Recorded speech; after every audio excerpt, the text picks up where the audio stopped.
Welcome everybody to the webinar of Global Chamber Guanajuato. We are very happy to host this type of events. We're trying to expand businesses here in Mexico. Since we are in the middle of the country, we have a very wide range of opportunities for many businesses. Mexico is growing so fast as far as international imports and exports, especially because we have many situations, political situations from other parts of the country, other parts of other countries that, have to do with the Mexican finance situation. So Global Chamber is implementing this type of events to help promote the interaction between companies. And this is what we're trying to do. We're trying to open markets. And very soon we're going to have Spanish events. We began with one Spanish event here recently. We're going to try to implement more because that's a different market that we're going to try to explore. So please stay tuned with us because we have many interesting things. We have a new government here in Mexico. Things are looking out. There's a wide range of opportunities for everyone. So please be an active member. And in this case, we're gonna present three companies. Okay. First of all, we have Trevor Jones. Trevor Jones is interested in opening a market here in Mexico. He has some great ideas, and let's hear about the opportunities that he is bringing. Trevor?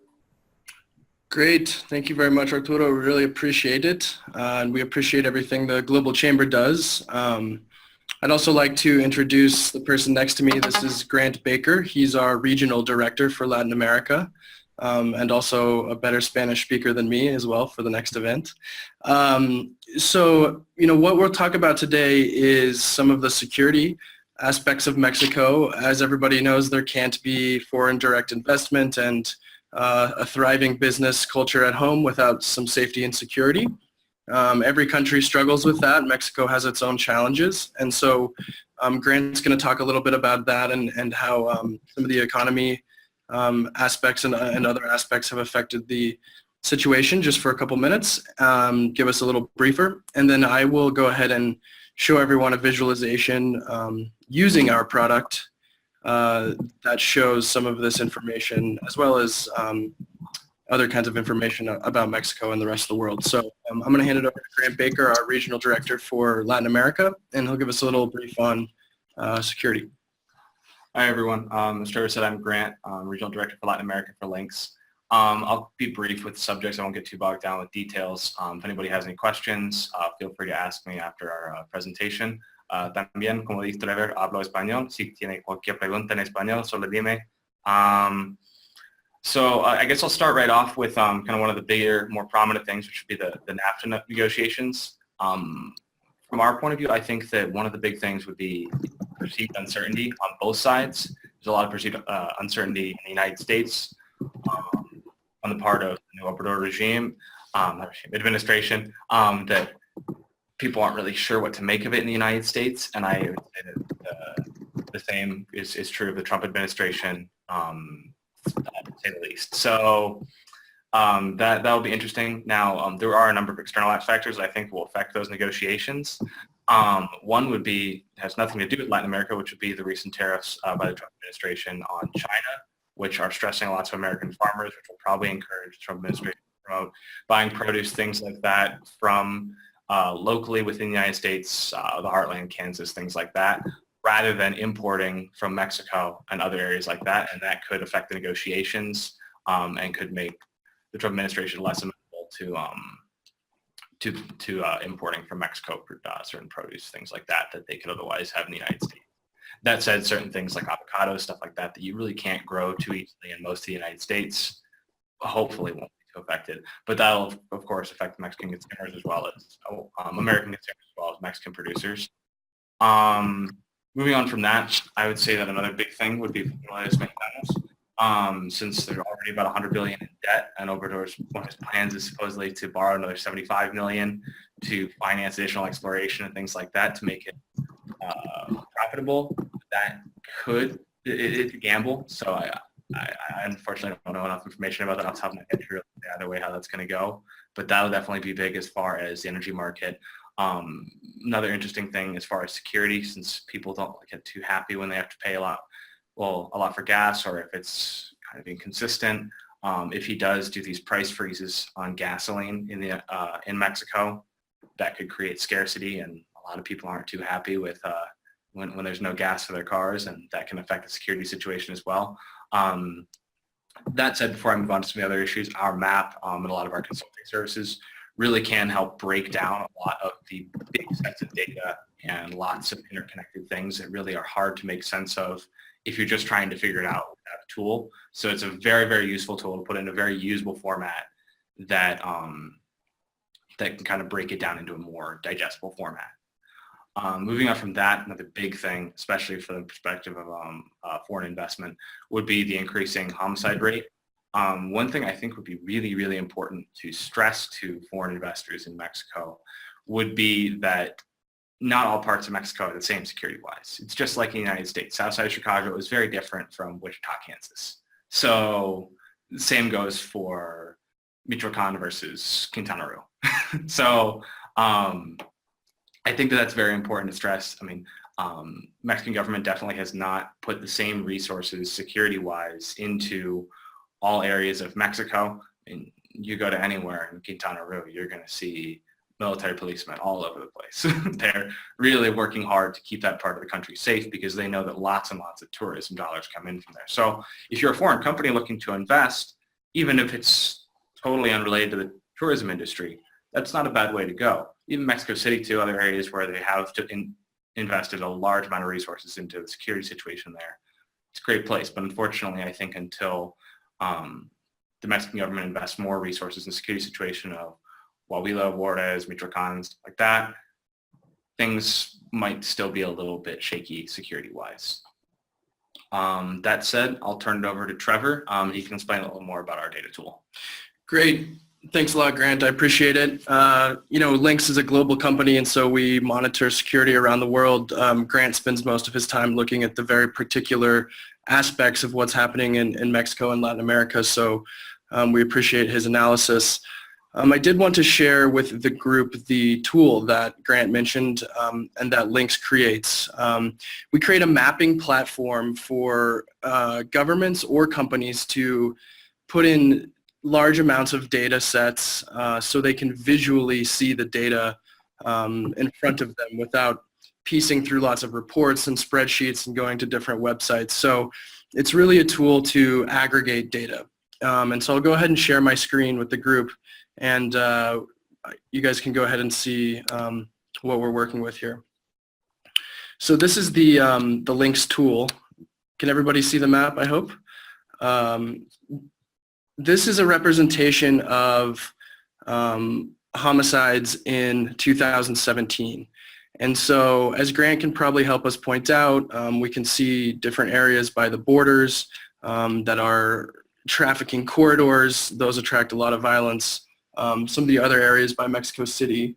And Mexico City being a big city, you're going to naturally have more homicides in a big city anyways, whether it's related to the drug trade or anything. I mean, for example, Chicago is not a focal point of the international drug trade unless you're considering distribution in the Midwest. But Chicago has one of the higher homicide rates in the United States. So, I mean, it's not necessarily always related to organized crime, drug trade. I mean, big cities naturally going to have some homicides just from petty crime, things like that, mugging gone wrong. But you can see certain high-intensity production areas, trafficking areas along the areas of the Sierra Nevada range where a lot of poppies are cultivated for heroin, things like that. You can see kind of a concentration of homicide likely related to the drug trade. And of course, we could plug in more data. This is sort of just a demo to really make sense of that, find trends, and really have some great insights. Yeah, and we'll show some of the wider data points globally here in our next kind of just couple minutes that we have here. I think we got a couple minutes left. So, this tool is very useful for a couple things. For internal analysis, if we were deciding where to place investment opportunities, for example, we might look at a number of investment opportunities where we can see details about those opportunities on the right side of the screen. We could contact somebody about those risks or opportunities via a communication tool inside of the platform itself. But as we filter opportunities around the world, as you can see, we only have the homicide factor loaded into Mexico right now, but that could obviously be a global analysis. We can click on different opportunities around the world to understand not only where to invest or where opportunities might lie, but also where risks might be. So if I'm going to invest in housing in Mexico and I see that this area isn't really affected by violence, I might want to understand other factors such as population density, which is quite easy for us to represent, perhaps even where earthquakes have been, so we make sure we're not investing in a housing situation where there's been seismic activity.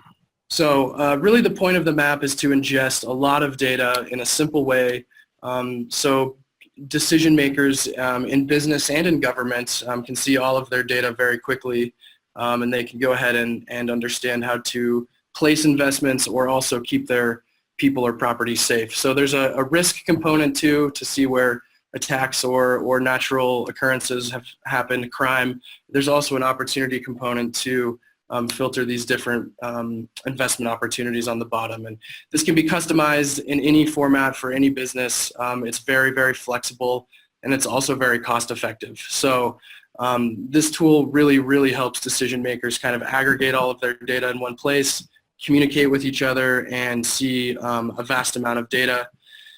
I think one final point on the security side of things is, you know, if we look at the homicides in Mexico, obviously there are some trends that are a little unsettling in certain places. However, if we look at what are commonly called terrorist attacks, but we call political violence here at Lynx, you'll realize that Mexico is actually relatively free of political violence as it pertains to terrorism per se. Somewhere like Colombia, as you can see, has had a very large problem with terrorism versus homicides.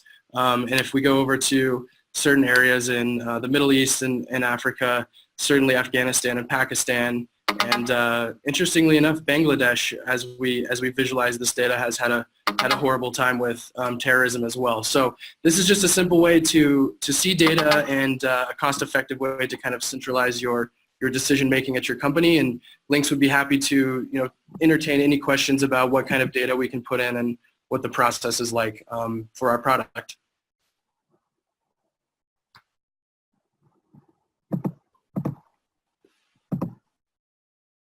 Very interesting information for companies that are trying to invest or that are looking to open new markets. Lynx can help in that process. Okay, we're gonna wait to see if we have different or more questions towards the end. So please stay tuned. Absolutely. Now we're gonna go ahead and present Raymundo Rodriguez from Castel Consulting. Castel Consulting is a firm that it specializes in tax strategies, amongst other things. They are the newest member of Global Chamber Guanajuato. Now, please, Raymundo Rodriguez, if you can tell us about the company, what can you do for other companies?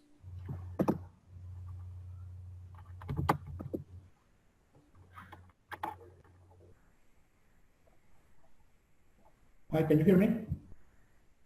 Yes. Okay. Good morning, everyone. Trevor say, still has some challenges. And despite the current situation, the country has not stopped to receive investments. So we are going to make some remarks about why invest in Mexico and the challenge that China represents. So why invest in Mexico? Next, please. Mexico is one of the most competitive countries for productive investment at international level due to its macroeconomic and political stability, low inflation rates, size and strength of its domestic market, economic growth rate, and its capacity to generate advanced manufacturing. In addition, Mexico is an open economy that, through its network of free trade agreements, guarantees access to international markets. The country offers competitive costs and strategic geographical position. It also has young and highly qualified human capital. Next. On July 1st, elections were held in Mexico, and Mr. Andrés Manuel López Obrador, the candidate of the alliance, together we're going to make history, won with the 53% of electoral preferences, that is more than 30 million votes. Also, the winning alliance obtained an absolute majority in the Congress, which reconfigures the political and economic landscape for the period between 2018 and 2020. Next. According to the presentation of the economic program of National Program of Mr. López Obrador, the Economic Development Commission will be focused on different areas, among which macroeconomic policy, industrial and technological policy, and sectoral policies that include energy projects, infrastructure, telecommunications, environment, fishing, tourism, agricultural policy, labor policy, financial sector, and urban development. Annexes that accompany the campaign of the new government is the fight against the corruption, a problem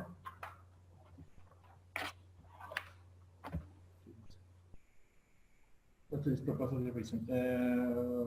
According to its proposals, for this reason, it will take among its objectives the reduction of current spending by making the state apparatus more slender, and will seek a growth in public spending without being supported by public debt. In this sense, a nexus fund of public and private investment will be established to trigger infrastructure projects, which in total could be between 25 to 30 high-impact projects nationwide for the next 6 years. Next, please.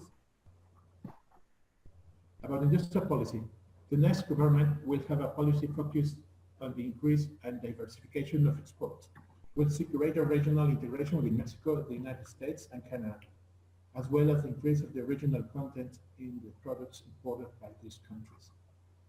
Among its main objectives is to compete commercially with China, giving its greater presence in the United States. Next. About the infrastructure.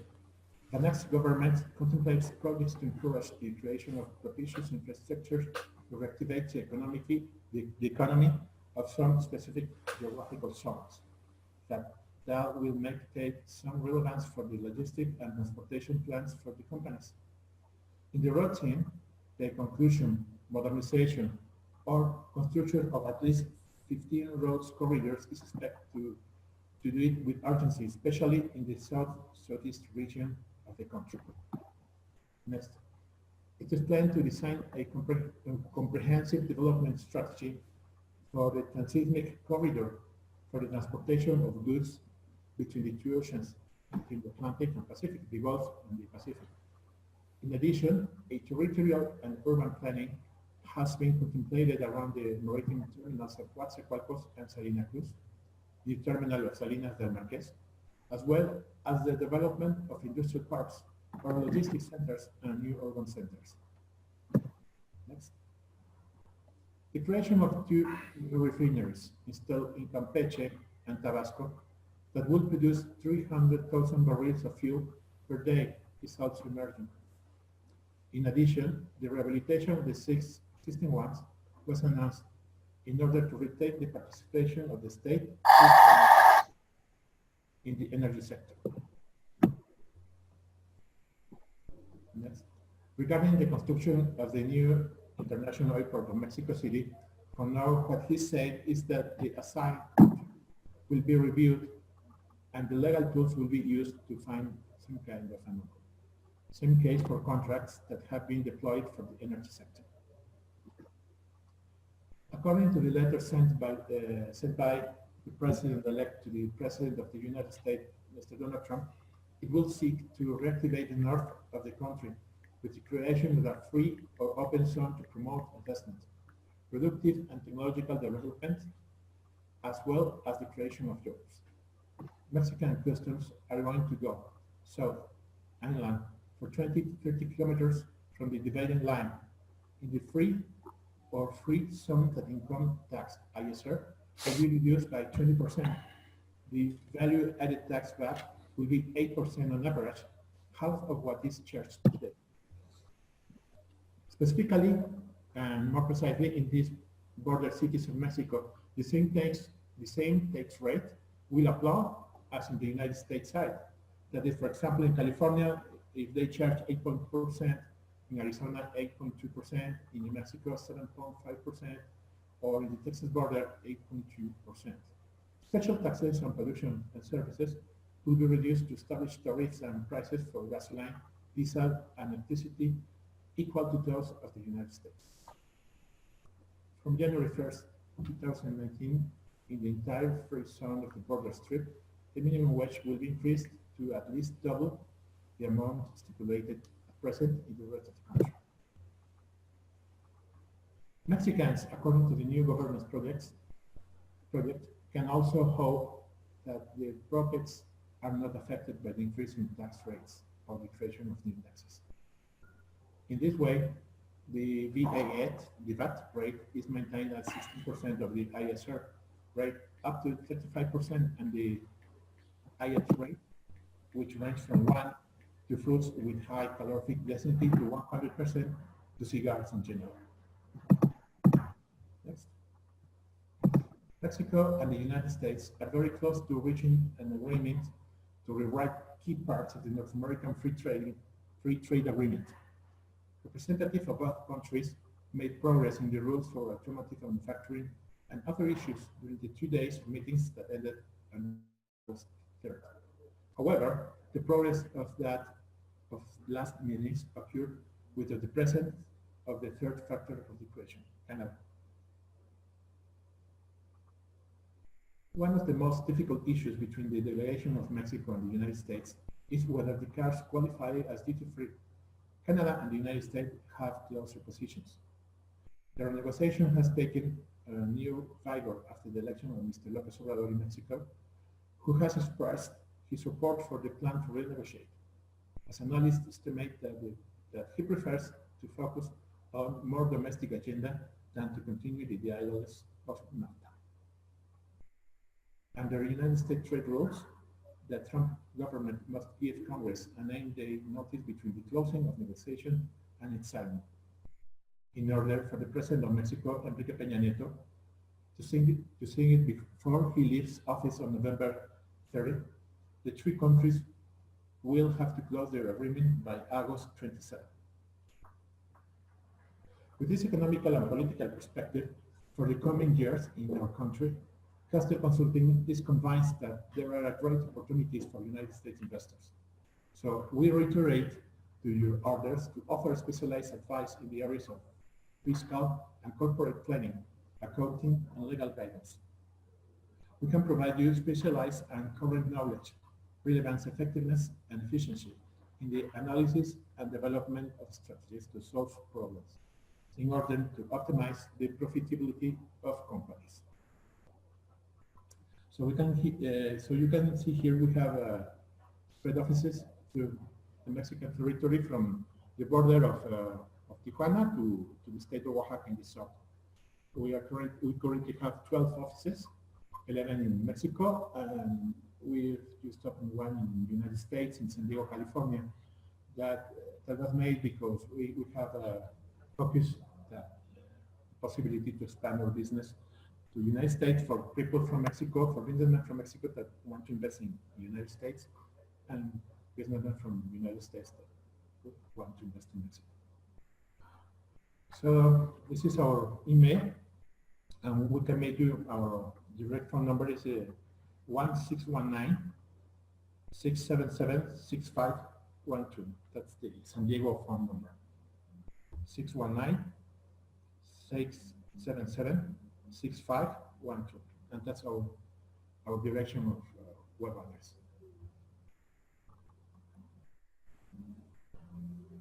Thank you, Raymundo Rodriguez. At the end, we're gonna have some questions. If you could stay tuned, because I think that your company has very good potential to help other companies in this area, especially those that are trying to come into Mexico, and they companies that don't know what the processes are or how can you help them specifically. So thank you. Stay tuned. And now we're gonna go with the next speaker. The next speaker has a company that actually runs a call center here in Mexico, and this is very interesting because we can see that he has gone through this process of establishing a company. Welcome, Steve Shefveland. Steve, are you there? Yes, I'm here. Okay. Can you hear me okay? Go ahead, Steve. Okay, very good. Thank you so much, Arturo. Thank you, Raymundo, for your comments. Thank you, Trevor, and the folks at Links there. So very informative, very informational for me. I'm based in Phoenix, Arizona. I'm the founder and CEO of a business process outsourcing company called Emerging Global Services. I've been in the contact center industry worldwide for about 28 years. It was about 8, almost 9 years ago that I started to do business in Mexico. Let me go ahead and share my screen, and hopefully people can see it okay. Just a moment. Can everybody see that okay? Hopefully you can.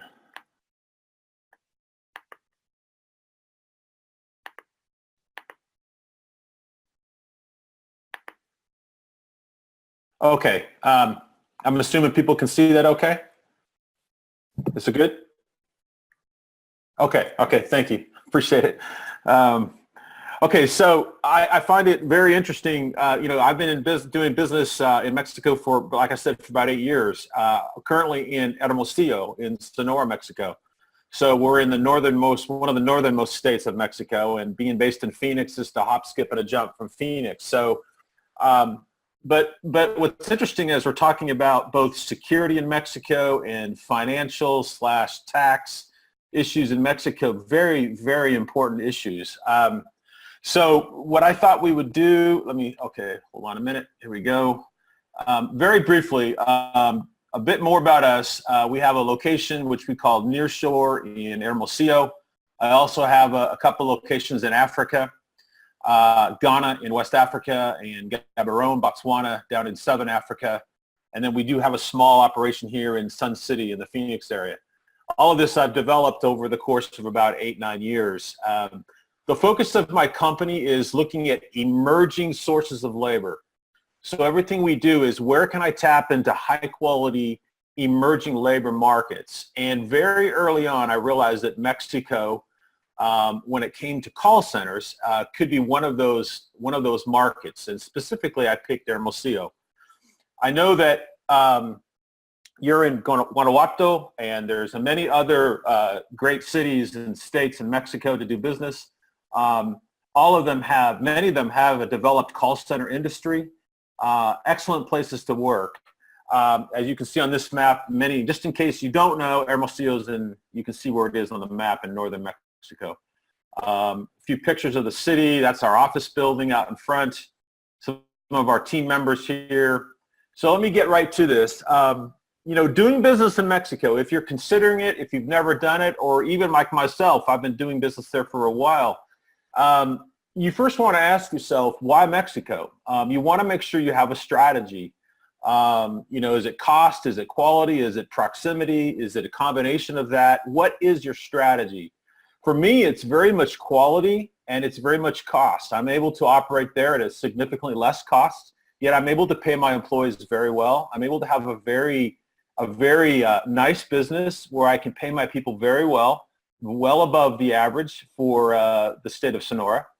And but I also want to talk about here over the next couple minutes what we've already touched on and emphasize the importance of what the previous speakers talked about. And that's very much security, the legal system, infrastructure, utilities, transportation, finance, and labor. These are all things that if you're looking at doing business in Mexico, or quite frankly, any other foreign country really, you want to be looking at this. These are really critical issues.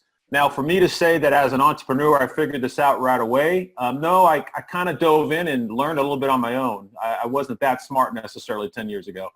So, but I can validate what the previous speakers have talked about. And then lastly, how do you want to start? How do you want to grow? It's about your level of risk. So I don't really want to talk too much about security because the guys at Lynx have got this dialed in and figured out. Excellent sources of data. Obviously, when I first started, there's the CIA fact book. There's the U.S. Department of State. There's the Mexico Secretary of the Interior. All has really good information about what we call geographical and regional security in the country of Mexico. Now, when we talk security, I think we're talking about physical security, security of people, and the safety of the city and the local region. But I also think you should look at political issues. They just had an election in Mexico. You want to be aware of local elections in the city or state. It can have a real impact on what physical security can be like. You want to know the issues. What are people passionate about, angry about? You want to be aware of those issues. Technology security is a big one if you're running any kind of business. I can say Mexico has excellent data networks, and they have excellent information technology vendors and contractors. That's a big deal, by the way. It's not a minor deal. You want to know that you can tap into really great suppliers and great contractors who know the local market that you want to look at. So really take advantage of those. And then you really want to look at the human capital. What are the labor laws, and as an employer, what are the safety measures you need to provide within your business for your employees? That was something that took me a while to learn, but I learned the importance of it. So next we'll talk about legal issues. You want to understand, land rights is a big one if you're looking to enter a foreign country. And Mexico has generous land ownership rights. I can tell you that when I first was looking at doing business in Africa, I was looking at some countries and I realized they could just take your land anytime they wanted to if you become a successful business. So I learned early on that I need to be looking at some of these issues. What's the enforcement of laws? There's this kind of this stereotype that we Americans have of, bribes and you can bribe law enforcement officers. Don't do it. It'll get you in trouble so fast. You need to view the laws. You need to know the laws in the local region in Mexico that you're looking at, and you need to follow those laws. No different than if I was right here in Phoenix. You need to understand does the country have good historical case law, which backs up the enforcement of laws. And then lastly, I want to mention is you need to really spend time learning the labor laws. The labor laws in Mexico are quite different than Estados Unidos, as an example. I can give you one quick example here. Since I run a call center business, this is going back 5-6 years ago in Hermosillo, I was still learning some of these laws, still not fully aware of it. My local managers were and directors were, but as the owner, one of my call center reps really mistreated a customer on the phone, to the point that they swore at the customer. They stood up and were yelling at the customer. And I saw this. I walked out and I fired him and threw him right out in the street. I said, "Get out of here. You're done. It's over. You never speak to a customer like that again." And I was concerned because if my client found out about that call, I could lose this business. Well, I was called in before the labor board about 2 weeks later in Hermosillo, and they read me the riot act. They told me that you now have terminated the terminated the employment of this employee, and we don't care what the reasons were or are, but this person now doesn't have a job, and they can't find a job. So I learned, I was pretty shocked, and I didn't agree with it, but it doesn't matter whether me a guy from Phoenix, Arizona agrees with it or not, those are the laws. Those are the rules. And I had to learn very quickly, through certain experiences like that. So really spend time learning and studying the labor laws in Mexico. Moving on a bit about infrastructure. I talked about IT suppliers. They're very good. Data connectivity. Telecommunications in Mexico is deregulated. So there's competitive nature when it comes to telecommunication providers, which has been very good because it's significantly reduced the costs of telecom and data connections. Make sure you're familiar with electrical power and the reliability in the local city that you're looking at. I can say Hermosillo has an incredible electric power grid. It is controlled by the federal government of Mexico, Comisión Federal de Electricidad, the CFE, but they have, I will say, they have awards that they've received worldwide for the quality of the electrical power and their grid. Now, I can't speak for every city in Mexico. There could be cities where they do have issues, but for the most part, the electric company of Mexico is a very reliable electricity utility. And I can vouch for that in Hermosillo. Make sure you're familiar with transportation, airports, roads. What's it like to get there if you have visitors coming? Can they get there safely? Is it easy to get around? Uber is really big now in Hermosillo, and I imagine it's probably pretty big in large parts of Mexico. And then make sure, if you're a manufacturing company or me, I have a call center business, make sure you know the building codes if you're expanding. Make sure you're familiar with, are you in an earthquake zone? Make sure you have the right, your building in order to code, and that's where the contractors come in. Yeah, I won't say too much on the finance section here because Raymundo has talked a bit about it. He has tremendous experience in banking, accounting, tax, but I can just want to emphasize very briefly the importance of this. It's super important to really tap into experts who know the banking system, the accounting system, the tax system. And then lastly, on the labor piece, make sure you really understand the city you're looking at or the cities you're looking at or the regions in Mexico. What's the education of the people there? Once again, I'll emphasize the labor laws. What's the availability to find English speakers?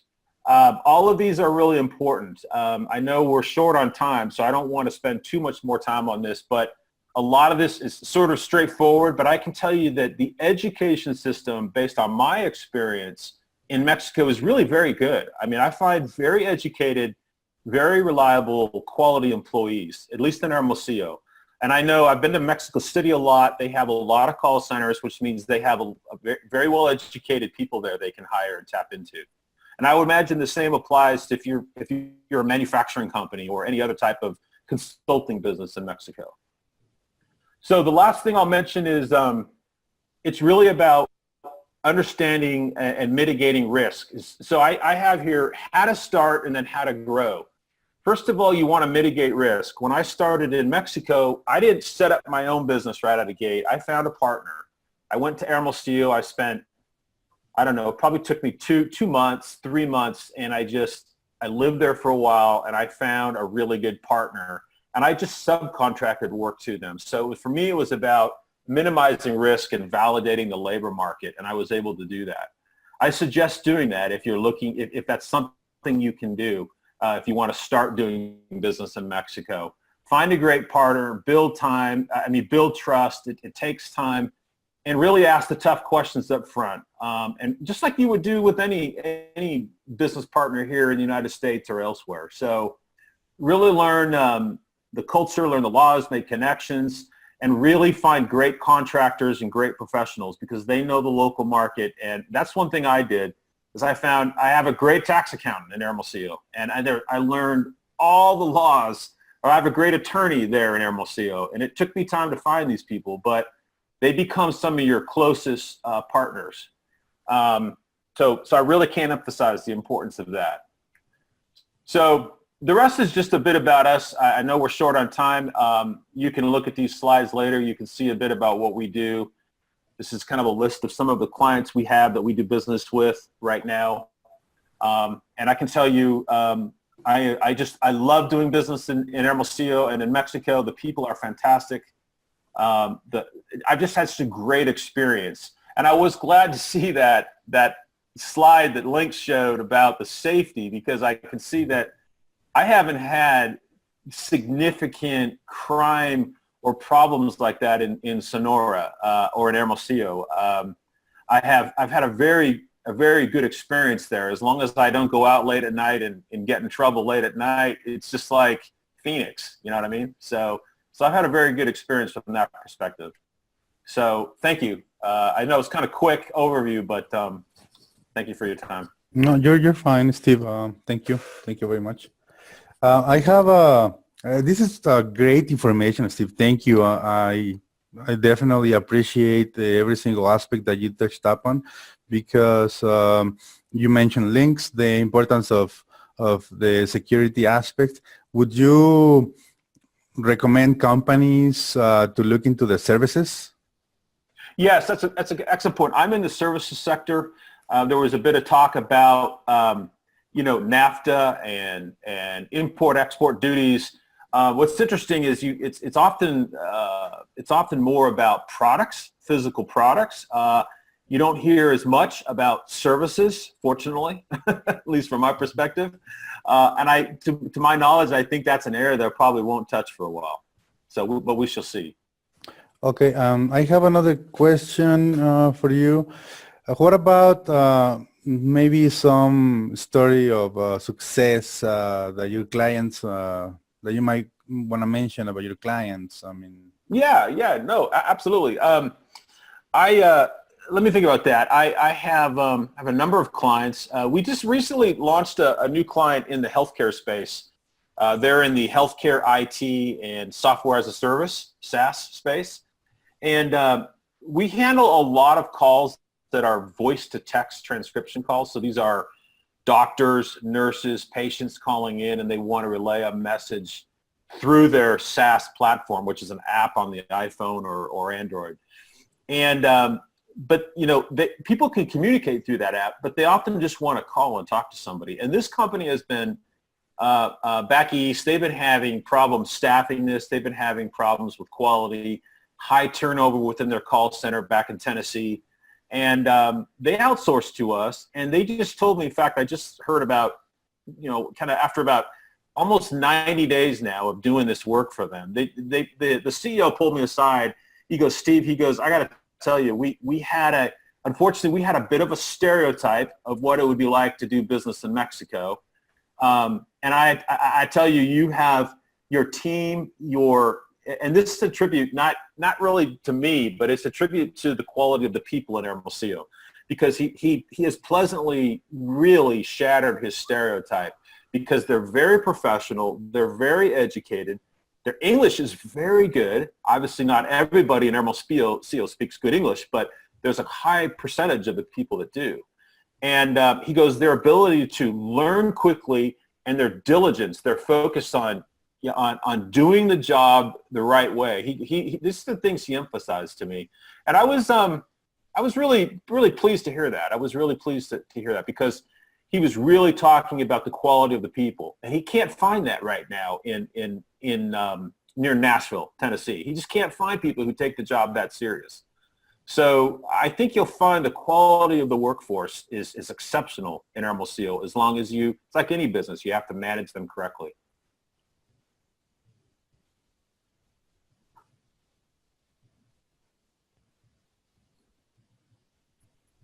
Can't hear you. Thank you for your answers. Now I have a question for Trevor, Mr. Trevor Jones. Absolutely. Well, actually, two questions. Is there, or do you have a specific market you want to target in Mexico? Yeah, very good question. I think there's a couple of different markets that the tool could be useful for. Certainly, financial services, investment firms, family offices, hedge or mutual funds could find this very useful, either for making their investments in Mexico more attractive to outside entities or monitoring existing portfolios and investments. So that's one piece. Certainly the security aspect is a primary function. So travel risk companies, travel management entities, anyone that's concerned about whether their people or property is safe and thriving in a foreign environment. And then I think also supply chain and logistics could find this useful, understanding where markets are, how products are moving between them, and what the risks are there could also be a great use as well. Oh, I think we can't hear you, Arturo. There you go. Yeah. Thank you. Thank you very much. Now I have another question. Thank you for that answer. What about drug-related instability that have shifted from place to place in Mexico? Is there a way to predict about safe zones that might be at risk? Yeah, absolutely. And there's a couple things that are changing with Obrador administration that we need to be aware of. Marijuana may be decriminalized much as it is here in Colorado, and so we can help track both those policy changes and what is happening to the violence situation due to those policy changes.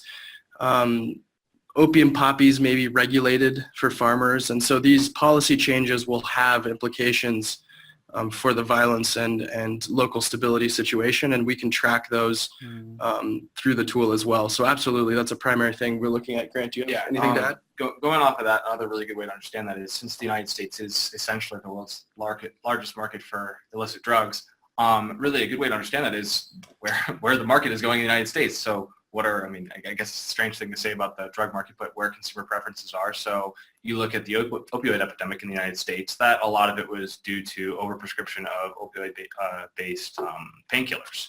So that led to a higher demand of heroin, higher cultivation of opium poppies, which can also kind of shift the power dynamic amongst the different drug cartels in Mexico.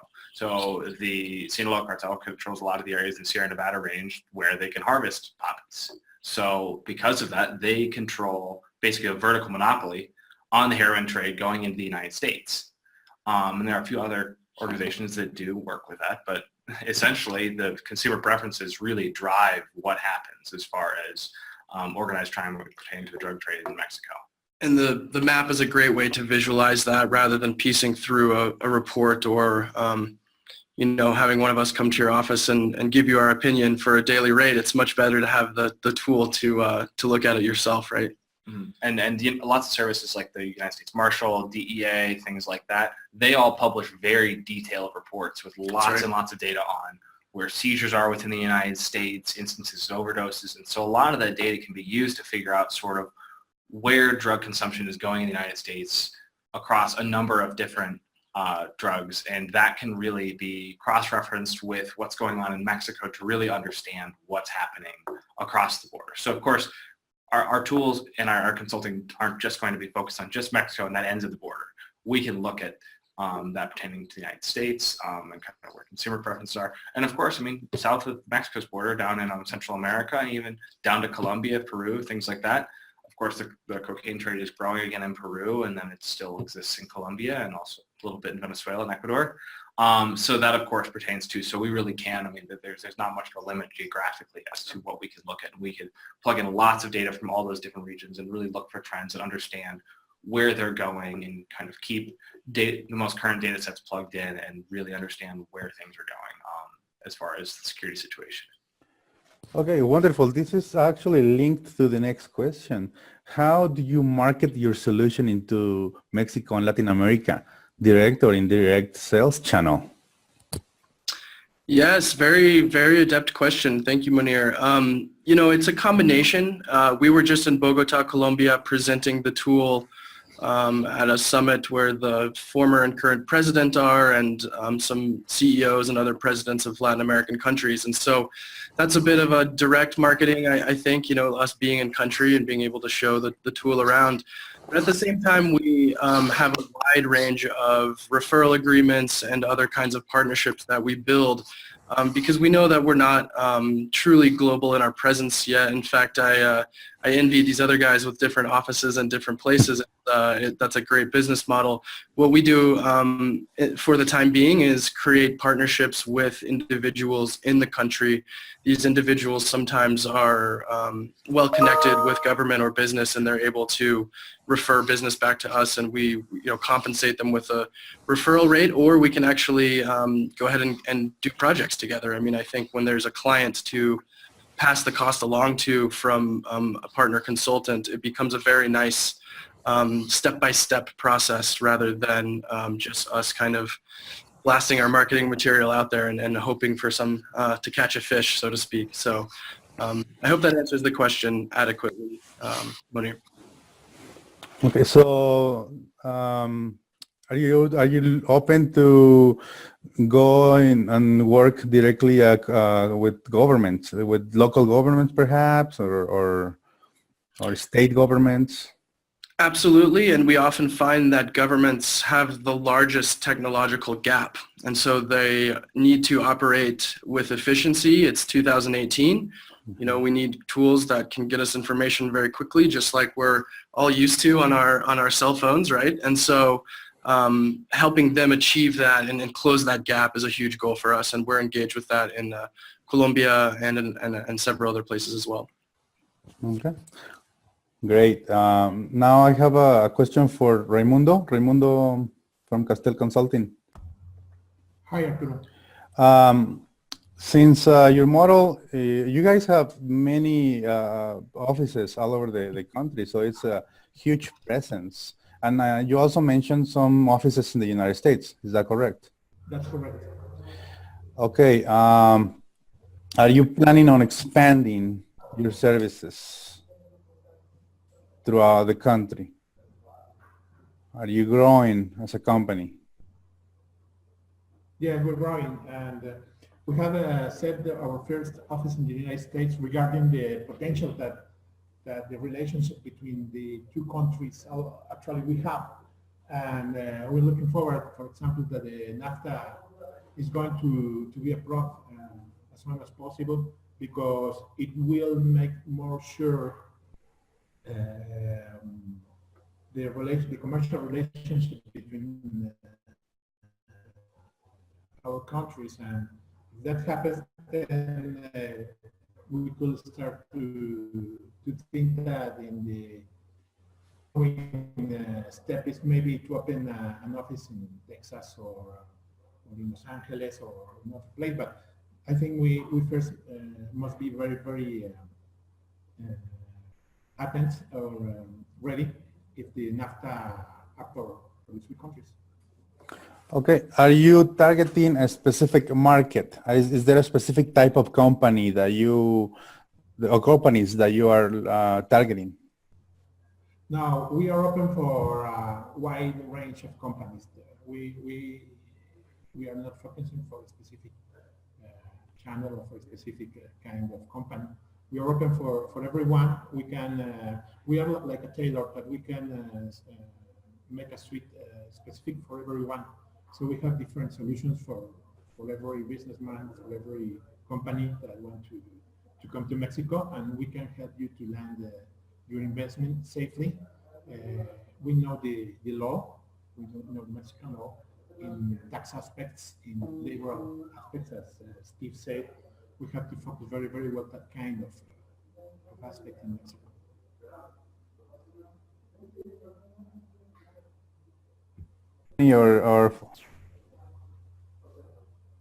Okay. Thank you, Raymundo. Can you hear me? Yes, I hear you. Okay. So if any foreign company or is interested in coming into Mexico, as Steve mentioned, there are several aspects that have to be taken into consideration, and sometimes we don't know those aspects, and we have this type of experts that are focusing on specific laws, because the laws change from region to region. And in this case, we have Castel Consulting that have presence in the United States and that have presence in all over Mexico, and they are willing to help those companies interested in coming in and doing business in Mexico. Now this question goes to Steve. Steve, you mentioned that you have experience in other parts of the world as well. But are you planning on look, or are you looking at a different region here in Mexico to operate or to grow your business?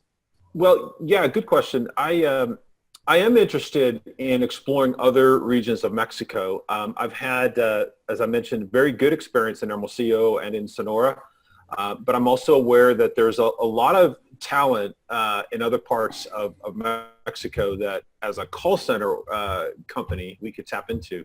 So my interest is usually to look at certain cities, markets / cities that are, I don't know, population of 1 million, 1.2 million, 1.5 million, that maybe, you know, there's not a lot of call centers yet. Because the key to my business, and I think it's important for almost any business, is retaining quality employees.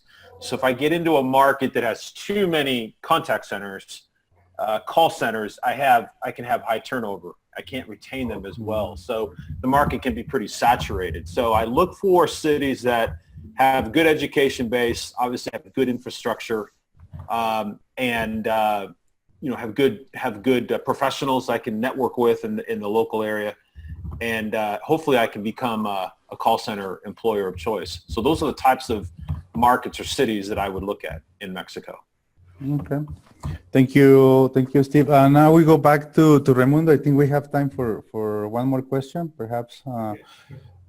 Okay. Raymundo from Castel, putting aside NAFTA, okay, and the US and Canada, how is the investment coming from other regions like Europe and Latin America? Is that growing? Yes, it's that growing. For example, in Guanajuato, where we're staying, in the last 5 years, the government set up a goal, an objective. He wanted to set up a rate of $5 billion investment rate. But actually, in less of 6 years, it has reached a lot, an amount close to $50 billion. So it can be seen because a lot of Japanese and companies or automotive companies and suppliers have established in Guanajuato state and around because of the chain of suppliers. And it demonstrates that Guanajuato, the state of Aguascalientes, and the states of the very center of the country are very safe for attracting investments, mainly because the security rates are controlled. As Trevor said, it's a risk factor that businessman has to consider. And if we think that Toyota, Mazda, or Volkswagen, or some other global companies evaluate it before the risk, I think it's a good place to make investment.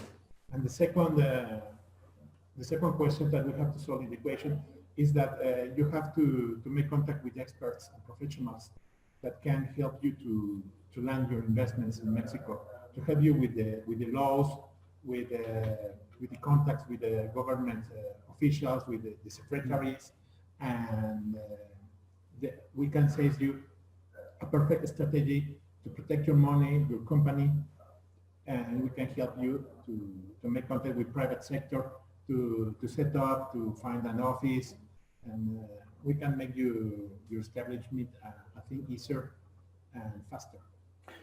Okay, thank you for that answer. Well, all the speakers were very helpful. Here at Global Chamber Guanajuato, we're gonna try to reach, to work with the government. We have a new governor, Diego Sinoe, and you know, maybe this could be a way to start expanding businesses through this area besides the private sector. So we're gonna try to reach this outlet and see if we can help you guys grow. If for the rest of the panel of the viewers, if you guys have any questions, the contact for each speaker will be shown, or you can contact Global Chamber. We're happy to give you more information and put you in contact with them. And if you speakers have need to show more information later on, please let me know. We're gonna be in touch, and I'm here to help you. Arturo, thank you so much. Thank you so much. Very, very educational. Thank you very much. Okay, thank you. Well, this is it. Cesar, do you have anything? No, thank you, everyone. We will send in a follow-up email with a recording of the event, and if you have any other questions or comments, or if you, Trevor, Raymundo, or Steve wants to add something else to besides the information that you just shared, send it to me, and we will share that with the attendees. So thank you very much. Thank you. Thank you.